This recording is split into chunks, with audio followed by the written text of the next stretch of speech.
Министрликтерди баягы жаңы конституцияны кабыл алсак, анан жаңы башкаруу системасы түзүлөт да, ошондо структура, өкмөттүн структурасы түзүлөт да.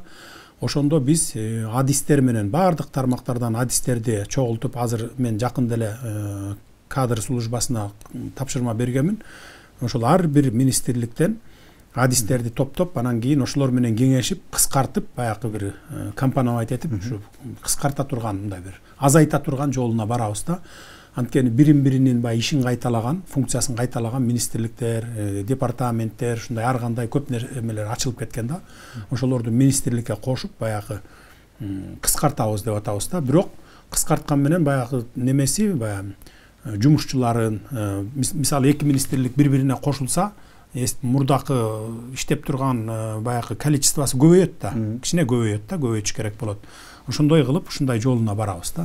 Кыскартуу жолдоруна барабыз. Конституциялык реформа болгондон кийин Жогорку Кеңештин депутаттарынын дагы саны кыскарса керек. Азыр ошол боюнча бир долбоор барбы? Болжолдуу түрдө сиздин оюңузча канча депутат болсо бизге жетиштүү болот деп ойлойсуз? Депутаттардын санын эми азыр талкууга алып чыкканда белгилүү болот го. Анткени 120-ны сөзсүз кыскарыш керек. Анткени 120 өтө эле көп биздин мамлекетке. 90 деген сунуштар түшүп атат, 90 кылалы деп, 70 кылалы деген сунуштар түшүп атат.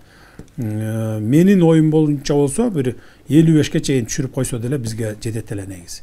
Бирок азыр ушу ар кандай 3 сунуш болуп атат да, 90-70. Бирок 90-70 деген сунуштар көбүрөөк түшүп атат. Муну талкууда жалпы эл түз эфирден карап отурат, ошондо элдин талкуусуна коюп, элдин сунушун күтөбүз да, канчага чейин кыскартыш керек экен. Аны эл айтат өзү. Бул ушу декабрь, январь айлары болуп калат го дейм. Ошол мезгилдерде ошо талкууга чыкканда эл түз эфирден көрүп туруп аны айтса болот.